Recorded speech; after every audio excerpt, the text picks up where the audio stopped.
સુરતમાં થોડા સમય પહેલા બ્રિજરાજ સોલંકીની સભા હતી, પરંતુ તે સભા પહેલા જ તે ત્યાં પહોંચે એની પહેલા જ પોલીસ દ્વારા તેમની અટકાયત જે છે કરી લેવામાં આવી હતી। હવે આ મામલામાં બ્રિજરાજ સોલંકી જાતે મેદાને આવ્યા છે અને પોલીસ પર અને સરકાર પર આકરા પ્રહારો કર્યા છે। શું છે સમગ્ર મામલો તેની વિગતે ચર્ચા કરીશું। નમસ્કાર, હું છું પ્રથમ મોદી, આપ જોઈ રહ્યા છો નિર્ભય ન્યૂઝ।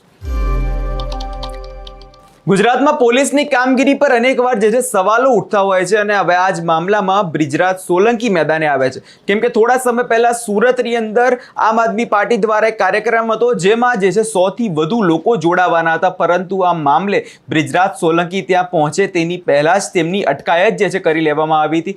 હવે આ જ મામલાની બ્રિજરાજ સોલંકી દ્વારા આજે એક પત્રકાર પરિષદ પણ કરવામાં આવી હતી અને તેમણે પોલીસ પર આકરા પ્રહારો કર્યા છે અને એવું પણ કહ્યું છે કે ભાજપથી આ પોલીસ જે છે તે હોય છે। પોલીસ જે તે પોતાનો કોઈ નિર્ણય નથી લેતી, અધિકારીઓ જે છે ભાજપના નેતાઓ દ્વારા જ કામ કરતા હોય છે, જેવા આક્ષેપો લગાવવામાં આવ્યા છે। સૌપ્રથમ તેમણે શું કહ્યું છે તે સાંભળી લઈએ। પ્રેસ કોન્ફરન્સમાં સૌપ્રથમ તો તમામ મારા પ્રેસ અને ઇલેક્ટ્રોનિક મીડિયાના તમામ મિત્રોનું આ તકે હું ખૂબ ખૂબ સ્વાગત કરું છું। આપ સૌનો ખૂબ ખૂબ આભાર વ્યક્ત કરું છું। આજની આ પ્રેસ વાર્તામાં અમારી સાથે એસસી વિંગ પ્રદેશ પ્રમુખ એવા જગદીશભાઈ ચાવડા, અમદાવાદ શહેર યુથ પ્રમુખ એવા કુલદીપભાઈ, કૃણાલભાઈ, ચંદનબેન, રાજેશભાઈ અને સમગ્ર આમ આદમી પાર્ટી યુથ વિંગની ટીમ આજની આ પ્રેસ વાર્તામાં ઉપસ્થિત છે। ત્યારે જે રીતના તાજેતરમાં 2 દિવસ પહેલા આપ સૌએ સમાચાર જોયા કે ભારતીય જનતા પાર્ટી અને હર્ષ સંઘવી આમ આદમી પાર્ટીથી ડરી ગયા છે। આમ આદમી પાર્ટી યુથ વિંગ દ્વારા એક ડ્રગ્સના વિરુદ્ધમાં સુરત ખાતે એક વિરોધ પ્રદર્શન નોંધાવવા જઈ રહી હતી, ત્યારે સમગ્ર ગુજરાતની પોલીસને એક્ટિવ કરીને આમ આદમી પાર્ટી યુથ વિંગના તમામ જિલ્લાના કાર્યકર્તાઓને અને હોદ્દેદારોને અટકાયત કરવામાં આવી, ડિટેન કરવામાં આવ્યા। ચારેય બાજુથી આમ આદમી પાર્ટીના યુવા પાંખના જે કાર્યકર્તાઓ હતા, હોદ્દેદારો હતા, કોઈકને ઘરમાંથી ઉઠાવી લેવામાં આવ્યા, કોઈકને ઓફિસમાંથી ઉઠાવી લેવામાં આવ્યા, કોઈકને રોડ રસ્તા ઉપરથી ઉઠાવી લેવામાં આવ્યા। જે રીતના હું પણ જ્યારે સુરત ખાતે પહોંચી રહ્યો હતો એના પહેલા ભરૂચમાં જ રાતના 11 વાગે ત્યાંના ડીવાયએસપી સાહેબ, પીઆઈ, પીએસઆઈ અને અનેક કોન્સ્ટેબલો, અંદાજે 30 કરતા પણ વધારે પોલીસ અધિકારીઓ દ્વારા મારી અટકાયત કરવામાં આવી। ત્યાંથી મને ભાવનગર લાવવામાં આવ્યો અને 42 કલાક સુધી પોલીસ સ્ટેશનમાં મને ગોંધી રાખવામાં આવ્યો। આ હરકત ભારતીય જનતા પાર્ટીની છે। એમના ઈશારે જે પોલીસ તંત્ર જે વિપક્ષના નેતાઓ ઉપર, યુવાનો ઉપર અન્યાય અને અત્યાચાર કરે છે, એના વિરુદ્ધમાં આમ આદમી પાર્ટી આવનારા દિવસોમાં લડત લડવાની છે।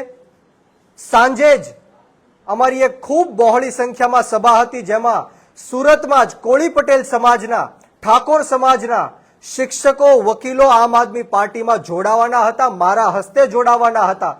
ક્યાંક ને ક્યાંક મને રાજકીય નુકસાન થાય, ક્યાંક ને ક્યાંક મને નુકસાન કરવા માટે આ હર્ષ સંઘવીનો તમામ ગુજરાતની પોલીસને આદેશ હતો કે બ્રિજરાજ સોલંકી સુરત ખાતે પહોંચવા ન જોવે।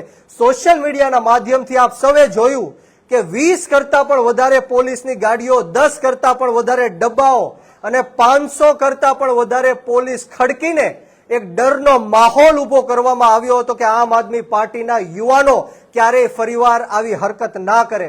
પરંતુ આજે આપ સૌના માધ્યમથી હું હર્ષ સંઘવી ગૃહમંત્રીને, ઉપમુખ્યમંત્રીને કહેવા માંગીશ કે તમે જે આ હરકત કરી છે, આના કરતા વધારે મજબૂતાઈથી આમ આદમી પાર્ટીની યુવા પાંખ આવનારા દિવસોમાં તમારું રાજીનામું માંગવા તમારા કાર્યાલય ખાતે પહોંચવાની છે।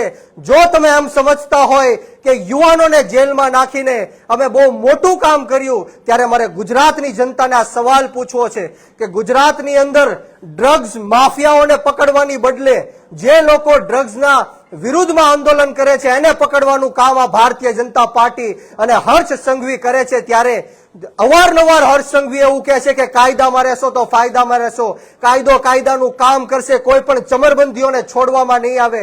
ગુજરાતની જનતાને મારે પૂછવું છે કે આજ દિન સુધી તમે ક્યારેય ન્યૂઝપેપરમાં કે ન્યૂઝ ચેનલમાં નહીં જોયું હોય કે જે હજારો કરોડો રૂપિયાનું ડ્રગ્સ ગુજરાતની અંદર લાવે છે એ ક્યારેય ઉજાગર કર્યા હોય।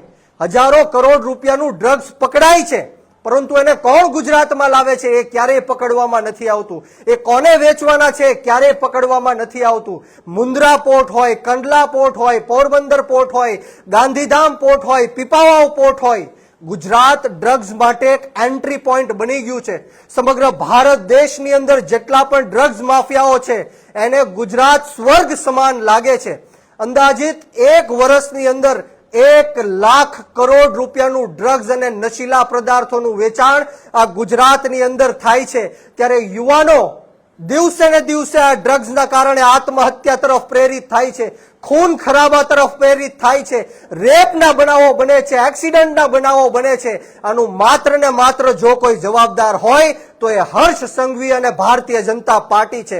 જો હર્ષ સંઘવી એવું સમજતા હોય કે આમ આદમી પાર્ટીની યુવા પાંખને જેલની અંદર મોકલવાથી અમે બહુ મોટું કામ કર્યું, આ લોકો ડરી જશે, ગભરાઈ જશે, ફરીવાર આવું કૃત્ય નહીં કરે, ત્યારે હું હર્ષ સંઘવીને ચોખ્ખા શબ્દમાં કહેવા માંગુ છું કે તમારી જેલની દિવાલો આમ આદમી પાર્ટીના એક એક યુવાનને ક્રાંતિ કરતા રોકી નહીં શકે.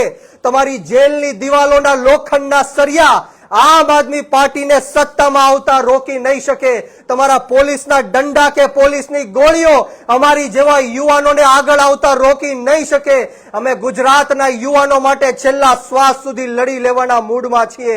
ગુજરાતની અંદર છેલ્લા અનેક વર્ષોમાં તમે જોયું છે કે 50 લાખ કરતા પણ વધારે શિક્ષિત યુવાનો બેરોજગાર ફરી રહ્યા છે. આ ભારત દેશની અંદર દરેક કલાકે 2 યુવાનો આત્મહત્યા કરી રહ્યા છે. ત્યારે હું યુવાનોને કહેવા માંગુ છું, આહવાન કરવા માંગુ છું કે આમ આદમી પાર્ટી યુવાનોની પાર્ટી છે. જે રીતના પંજાબ અને દિલ્હીની અંદર યુવાનોને રોજગાર આપવામાં આવે છે, જે રીતના ભગવત માન સાહેબની સરકારે પંજાબની અંદર ડ્રગ્સ માફિયાઓને નિસ્ત નાબૂદ કરીને બતાવ્યું છે, એ જ રીતના ગુજરાતની અંદર પણ ડ્રગ્સનો ખાત્મો આપણે સૌએ સાથે મળીને કરવો પડશે. આવો આમ આદમી પાર્ટીમાં આવો. એક 30 વર્ષના યુવાનને આમ આદમી પાર્ટીએ ગુજરાત પ્રદેશના યુવા અધ્યક્ષની જવાબદારી આપી છે. આ યુવાનોની પાર્ટી છે. આમ આદમી પાર્ટીમાં તમે જોઈ લો, જગદીશભાઈ ચાવડા હોય, કુલદીપભાઈ હોય, ચંદનબેન હોય, કૃણાલભાઈ હોય, ગોપાલભાઈ ઇટાલિયા હોય, ચેતરભાઈ વસાવા હોય, મનોજભાઈ સોરઠિયા હોય, હેમંતભાઈ ખવા હોય, પ્રવીણભાઈ રામ હોય, સામંતભાઈ ગઢવી હોય, તમામે તમામ નેતાઓ યુવાન છે. અમારા ઈશુદાનભાઈ ગઢવીના નેતૃત્વમાં આવનારા દિવસોમાં ડ્રગ્સથી આઝાદી નામનું કેમ્પેન અમે સમગ્ર 33 જિલ્લાઓમાં ચલાવવાના છીએ. ગુજરાતના 18,000 ગામડાઓમાં જઈને ડ્રગ્સથી આઝાદી મેળવવા માટે અમે નારો બુલંદ કરવાના છીએ. ત્યારે હર્ષ સંઘવીને હું કહેવા માંગીશ કે તમારી તાનાશાહી કે હિટલર શાહીથી અમે ગભરાવાના નથી. આ દેશ હર્ષ સંઘવીના મોદી કે શાહથી નહીં, પરંતુ આ ભારત દેશ ડોક્ટર બાબા સાહેબ ભીમરાવ આંબેડકરના સંવિધાનથી ચાલવા વાળો દેશ છે. આમ આદમી પાર્ટી આંદોલનની કોકમાંથી જન્મેલી પાર્ટી છે. ગરમ તપતી ભઠ્ઠીમાંથી અમે નીકળેલા લોકો છીએ. અમે તમારી તાનાશાહી કે હિટલર શાહીથી ડરવાના નથી. અરવિંદ કેજરીવાલ સાહેબને જેલમાં નાખ્યા, સત્યેન્દ્ર જૈનજીને જેલમાં નાખ્યા, સંજય સિંહજીને જેલમાં નાખ્યા. આખી આમ આદમી પાર્ટીના પ્રદેશ નેતૃત્વને ઈશુદાનભાઈ ગઢવી હોય, ગોપાલભાઈ ઇટાલિયા હોય, પ્રવીણભાઈ રામ હોય, ચૈતરભાઈ વસાવા હોય, 3 મહિના સુધી જેલમાં નાખ્યા. અનેક જાતની ઓફરો આપી, પૈસાની લાલચો આપી, પદ પ્રતિષ્ઠાની લાલચો આપી, છતાં પણ આમ આદમી પાર્ટીનો એક પણ નેતા ઝૂક્યો નથી કે ડર્યો નથી. આવનારા દિવસોમાં ગુજરાતના હક અધિકાર અને ન્યાય માટે, ખેડૂતો માટે, યુવાનો માટે, મહિલાઓ માટે, પશુપાલકો માટે, રત્ન કલાકારો માટે, મજૂર વર્ગના લોકો માટે આમ આદમી પાર્ટી છેલ્લા શ્વાસ સુધી લડી લેવાના મૂડમાં છે. એની હું આજે ખાતરી આપું છું, એનો આજે હું વિશ્વાસ આપું છું. આપ સૌનો કોઈ સવાલ હોય તો.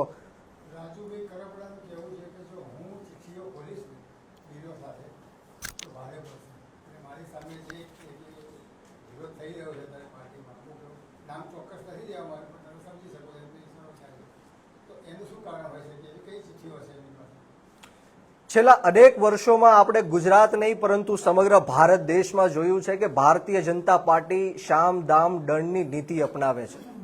અનેક જાતના તાઇફાઓ કરે છે, પ્રયત્નો કરે છે, લોકોને તોડવાની કોશિશ કરે છે. લાલચ આપીને, ટિકિટો આપીને, હોદ્દા આપીને આમ આદમી પાર્ટી હોય કે કોઈ પણ વિપક્ષી પાર્ટી હોય એના નેતાઓને તોડીને એ સરકાર બનાવવા માંગે છે. પરંતુ હું 100% એવું માનું છું કે કોઈ પણ કોઈ પણ ગુજરાતની અંદર ખેડૂતોના હક અધિકાર અને ન્યાયની વાત કરવા માંગતું હોય તો એનું અમે એને સમર્થન કરીએ છીએ. અમે ખેડૂતોના હક અધિકાર અને ન્યાય માટે નીકળ્યા છીએ. જે રીતના પંજાબ અને દિલ્હીની અંદર હેક્ટર દીઠ 50,000 રૂપિયાનું વળતર આપવાનું કામ જે કેજરીવાલ સાહેબ અને અરવિંદ કેજરીવાલ સાહેબ અને આમ આદમી પાર્ટીએ કર્યું છે, ખેડૂતોની સાથોસાથ ખેત મજૂરોને પણ સહાય આપવાનું કામ કર્યું છે, 24 કલાક મફતમાં વીજળી ખેડૂતોને આપવાનું કામ કર્યું છે. પંજાબની અંદર પણ અનેક જાતના કામો ખેડૂતો માટે થયા છે. એ જ કામો હવે આમ આદમી પાર્ટી ગુજરાતમાં પણ કરવા જઈ રહી છે. અને જો કોઈ ખેડૂતોના હક અને અધિકાર માટે લડતું હોય તો અમે એને સમર્થન કરીએ છીએ. અમારે કોઈ રાજનીતિ નથી કરવી. અમે તો બસ ખેડૂતોનું ભલું ઈચ્છવા માટે આવ્યા છીએ. ગુજરાતના 54 લાખ ખેડૂતોનું દેવું કઈ રીતના માફ થાય, ખેતરે ખેતરે સિંચાઈનું પાણી કઈ રીતના પહોંચે, MSP કાયદો કઈ રીતના બનાવવામાં આવે, લાંબા ગાળાની કૃષિ નીતિઓ કેમ બનાવવામાં આવે, 24 કલાક મફતમાં વીજળી ખેડૂતોને કેમ પ્રાપ્ત થાય, ટેકાનો ભાવ કઈ રીતના મળે, આવી યોજનાઓ થકી અમે ખેડૂતો સાથે જશું. અને જેમ તમને ખબર છે કે હજારોની સંખ્યામાં રોજે રોજ ખેડૂતો આમ આદમી પાર્ટીમાં જોડાય છે, એ અમારા માટે ગર્વની અને ખુશીની વાત છે.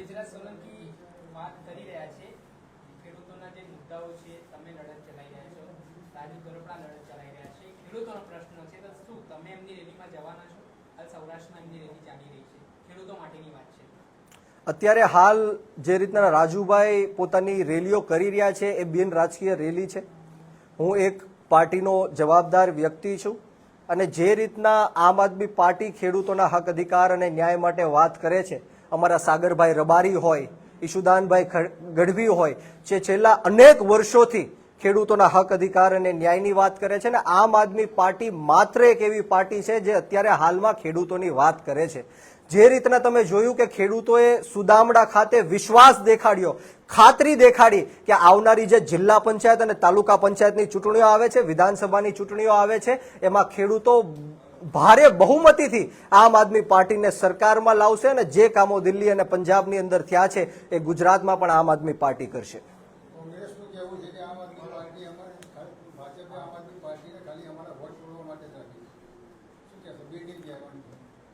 મારે કોઈને કાંઈ કહેવાની જરૂર એટલા માટે નથી કારણ કે ગુજરાતની અંદર ગુજરાતની જનતાને જે વિસાવદરના ઇલેક્શન પછી રિઝલ્ટ આવ્યું ત્યારે લોકોને ખબર પડી ગઈ કે ભારતીય જનતા પાર્ટીને જો કોઈ હરાવી શકે એમ હોય તો એ માત્ર ને માત્ર આમ આદમી પાર્ટી હરાવી શકે. લોકોએ જોયું કે કોંગ્રેસને કેટલા મત મળ્યા, ભારતીય જનતા પાર્ટીને કેટલા મત મળ્યા. અમારા ગોપાલભાઈ ઇટાલિયાની સામે આખી ભારતીય જનતા પાર્ટીની ફોજ ઉતારવી દેવામાં આવી. મુખ્યમંત્રી આવ્યા, ગૃહમંત્રી આવ્યા, હજારો કરોડો રૂપિયાનો દારૂ પીવડાવ્યો, પૈસાઓ વેચ્યા, બુટલેગરો આવ્યા, માફિયાઓ આવ્યા, છતાં પણ આમ આદમી પાર્ટીના 10-12 જુવાનડાઓએ થઈને આ ભાજપને ધૂળ ચાટતી કરી દીધી. એટલા માટે ગુજરાતની જનતા અત્યારે આમ આદમી પાર્ટીને સ્વીકારે છે અને આવનારા દિવસોમાં આપ સૌને એનું પરિણામ ચોક્કસપણે દેખાશે. એટલે જે રીતે છેલ્લા ઘણા સમયથી જો વાત કરવામાં આવે તો ગોપાલ ઇટાલિયા દ્વારા પણ સરકાર પર આકરા પ્રહારો જે છે કરવામાં આવતો હોય છે, પોલીસ પર પણ જે સવાલો ઉઠતા હોય છે. અને હવે આ જ મામલાને લઈ અત્યારે બ્રિજરાજ સોલંકી દ્વારા પણ આ જ નિવેદન આપવામાં આવ્યું છે. કેમ કે જે રીતે પોલીસની કાર્યવાહી રહેતી હોય છે, જે રીતે પોલીસ જે છે નેતાઓના ઈશારે કામ કરતી હોય છે, તેવા આક્ષેપો લગાવવામાં આવે છે. કારણ કે સુરતમાં જે કાર્યક્રમ હતો તે કાર્યક્રમમાં જે નેતા પહોંચે એની પહેલા જ તેમની અટકાયત કરી લેતા મામલો જે છે હવે ગરમાતો હોય તેવું લાગે છે.